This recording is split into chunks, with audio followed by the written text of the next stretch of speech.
जिस महापुरुष ने अंग्रेजों के दांत खट्टे कर दिए थे, ऐसे वीर वजीर राम सिंह जी पठानिया की इस धरती को मैं प्रणाम करता हूं।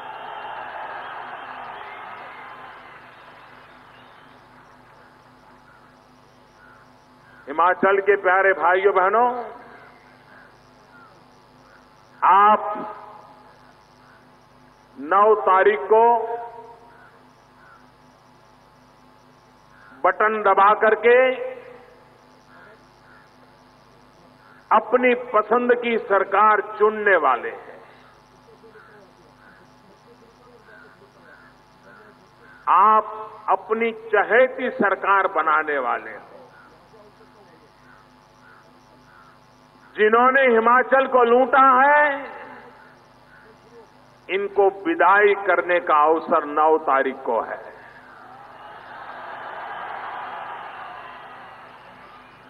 ये अधिकार आपको किसने दिया? बटन दबा करके सल्तनत को घर भेजने की ताकत किसने दी?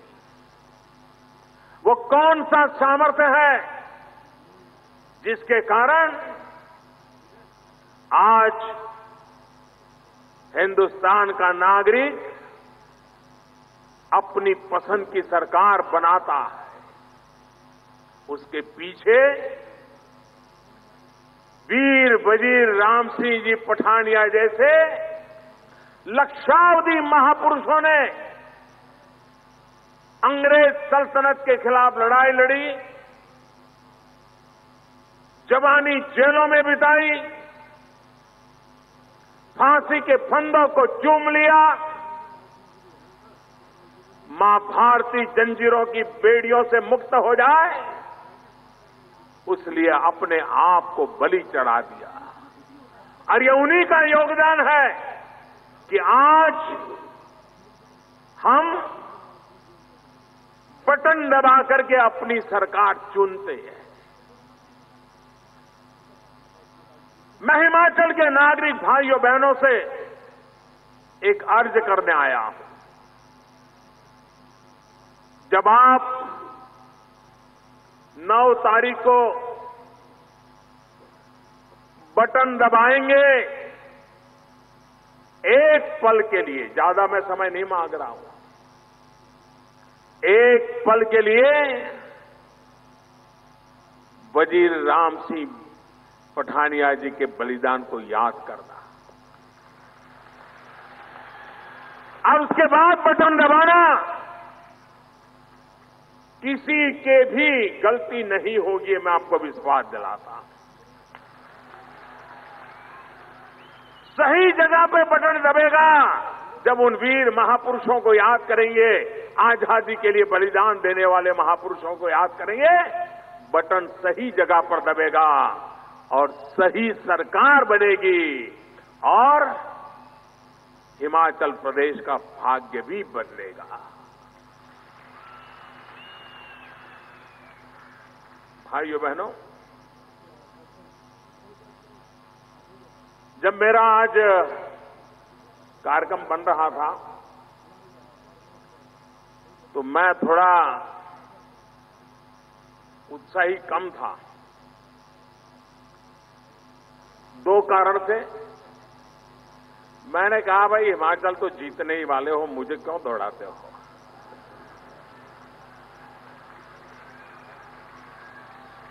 दूसरा, मैंने कहा, भाई मैंने इतने सालों हिमाचल में काम किया, हर गली मोहल्ले में जाता था, कोई ब्लॉक ऐसा नहीं होगा जहां मुझे जाने का सौभाग्य न मिला हो। मैंने कहा, सुबह 11 बजे सभा कहां करोगे भाई? ये पहाड़ों में ठंड शुरू हो जाएगी, लोग कहां से आएंगे? पहाड़ों में सभा करनी है तो 12 बजे के बाद होती है और 3 बजे के पहले पूरी करनी पड़ती है। तो यहां के लोगों ने मुझे कहा कि साहब एक बार हमें आजमा लीजिए, 9 बजे आके देखिए, आप देखिए क्या मिजाज है।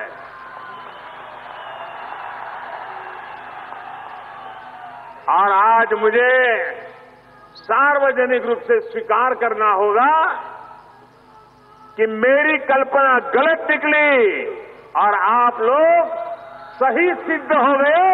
इतनी बड़ी तादाद में लोग यहां आए। इतने जल्दी हिमाचल में सभा करना मुश्किल होता है, लेकिन आज जो मैं देख रहा हूं, यहां से दूर दूर तक मुझे एक भी छत ऐसी नजर नहीं आ रही है जिस पर लोग इतनी बड़ी तादाद में खड़े न रहे। मैं नहीं जानता हूं छत पे सुनाई भी देता होगा कि नहीं देता होगा, लेकिन इतनी बड़ी तादाद में आप आशीर्वाद देने के लिए आए, कमल खिलाने का संकल्प कर करके आए। मैं सर झुका करके आपको नमन करता हूं, आपका अभिनंदन करता हूं।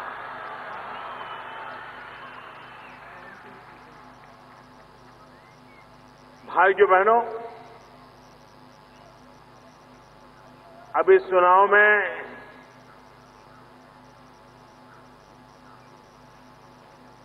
कांग्रेस पार्टी ने उनकी हिम्मत को तो दाद देनी पड़ेगी भाई।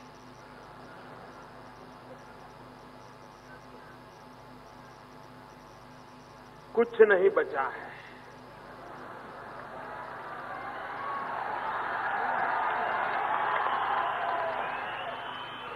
चारों तरफ जनता को जैसे मौका मिलता है सफाई करते ही जा रहे हैं। स्वच्छता अभियान चल ही रहा है। उसके बावजूद भी उनकी हिम्मत देखिए सर। मुझे तो लग रहा है कि कांग्रेस पार्टी अब एक लाफिंग क्लब बन गया है। Laughing club.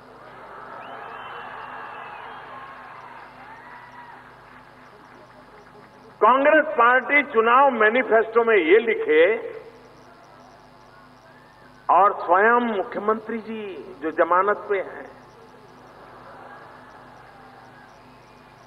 और जमानत किस मुद्दे पर है भाई? आपके मुख्यमंत्री किस मुद्दे पर जमानत पर है? जरा जोर से बोलिए, किस मुद्दे पर? ये टीवी वाले पकड़ेंगे, देश सुनेगा। किस मुद्दे पर जमानत पे हैं? उन पर किस बात का केस चल रहा है? भ्रष्टाचार पर केस चल रहा है। गंभीर आरोप लगे हैं। उसके बावजूद भी कल टीवी मीडिया के सामने आकर के अपने मैनिफेस्टो दिखा रहे हैं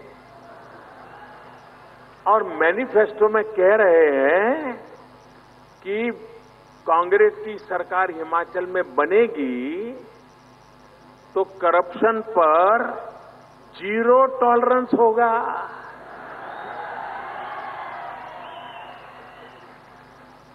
ये आपके गले उतरता है क्या? किसी के गले उतरता है क्या? क्या कांग्रेस पार्टी ये कहे कि भ्रष्टाचार के प्रति उनका 0 टॉलरेंस होगा? ये बात हिमाचल का बच्चा भी मानने को तैयार है क्या? इसके गले उतर सकता है क्या? अब बताइए, इनकी हिम्मत है कि नहीं कहने की? ऐसी हिम्मत किसी में हो सकती है क्या? अरे कोई और दल होता, कोई और सार्वजनिक जीवन का नेता होता तो ऐसी बात होती तो मुंह छुपा करके भाग जाता। भाइयों बहनों, समाज जीवन में हजारों लाखों काम करने पड़ते हैं। हो सकता है 1 आध 2 4 काम में गलत हो जाए, गलती हो जाए, लेकिन ये हमारा देश ऐसा है, अगर आप ईमानदारी से कुछ करना चाहते हैं और गलती हो जाए तो ये मेरा देश ऐसा है कि आपको माफ करता है। लेकिन अगर गलत इरादे से किया गया और जनता जनार्दन की आंख में धूल झोंकने का प्रयास किया तो ये देश कभी किसी को माफ नहीं करता है।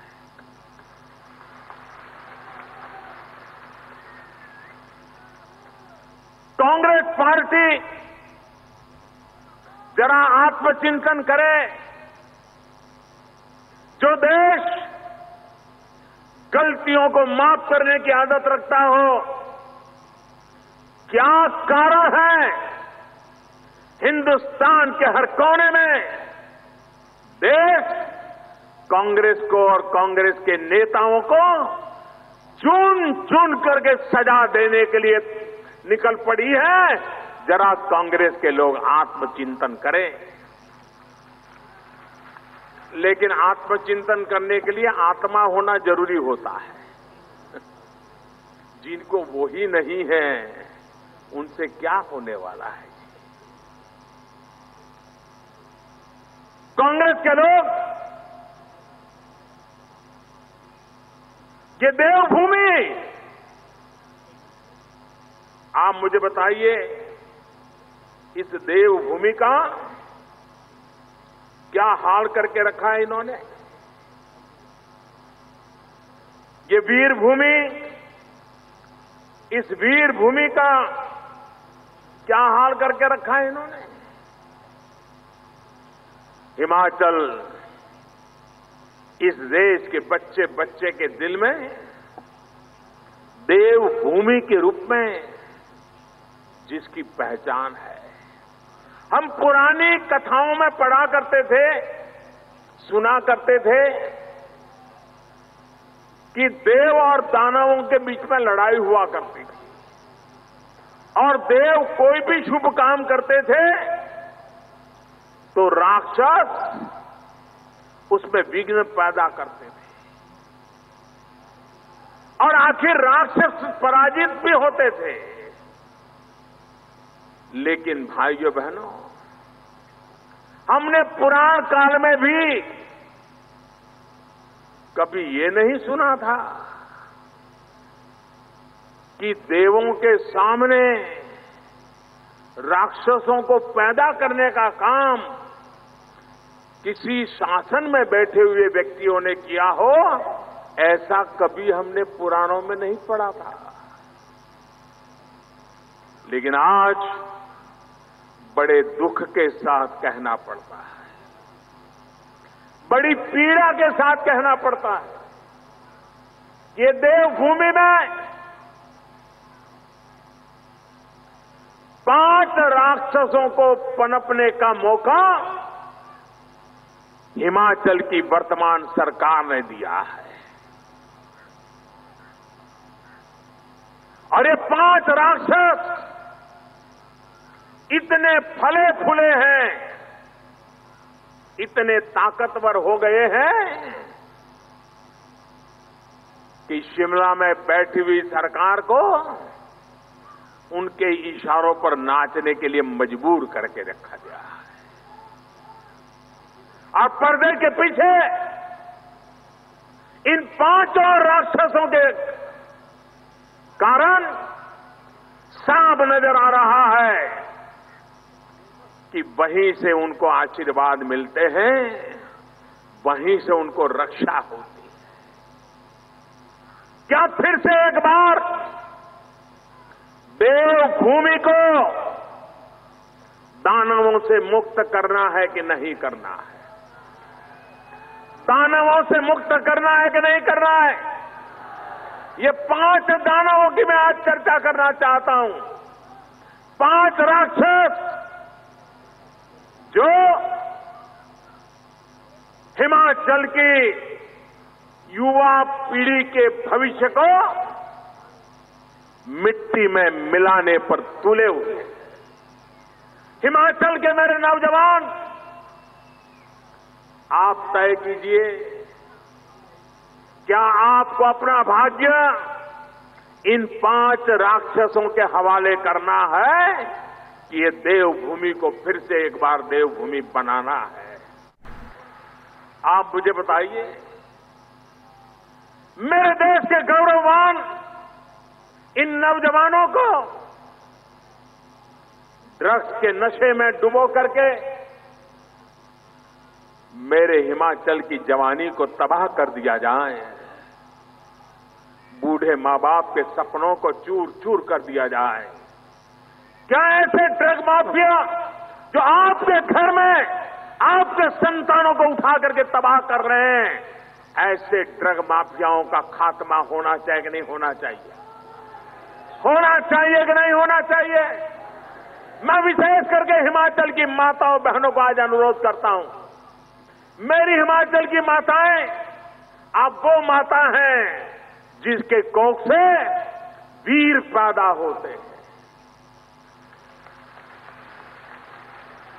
आप माताओं से मेरा आग्रह है कि आप बटन दबा करके आपके वीर पुत्रों के भविष्य की रक्षा के लिए ये ड्रग माफियाओं को खत्म करने के लिए इस चुनाव में वोट कीजिए। ये मैं सभी माताओं से आग्रह करता हूं। मैं हिमाचल की माताओं से आग्रह करता हूं, इस बार पुरुषों से 5% वोट ज्यादा दें और इन ड्रग माफियाओं को खत्म करने के लिए दें, वीर पुत्रों की रक्षा के लिए दें। कोई मां अपने बेटे को इन ड्रग माफियाओं के हवाले नहीं होने दे। मुझे मेरी माताओं बहनों का आशीर्वाद चाहिए। ड्रग माफियाओं के खिलाफ भारतीय जनता पार्टी की सरकार कठोरता से काम करेगी, ये मैं आपको विश्वास दिलाने आया हूं। भाइयों बहनों, और चौथा दानव, चौथा माफिया वो है टेंडर माफिया। टेंडर किसके लगेंगे? किसी का भाई, किसी का भतीजा, न कोई नियम न कोई कानून, बस देते रहो। चल रहा है कि नहीं चल रहा है साहब? चल रहा है कि नहीं चल रहा है? ये टेंडर माफियाओं से मुक्ति मिलनी चाहिए कि नहीं मिलनी चाहिए? जिसमें क्षमता है, जिसका हक है, उसको काम मिलना चाहिए कि नहीं मिलना चाहिए? जो अच्छा काम करता है उसको अवसर मिलना चाहिए कि नहीं मिलना चाहिए? क्या किसी का रिश्तेदारी नहीं है वो गुनाह होना चाहिए क्या? क्या कोई सिफारिश करने वाला नहीं है इसलिए आपका व्यापार, रोजगार, व्यापार, काम अटक जाना चाहिए क्या? इसलिए भाइयों बहनों, हिमाचल को तबाह किया है ये भाई भतीजे टेंडर पद्धति ने।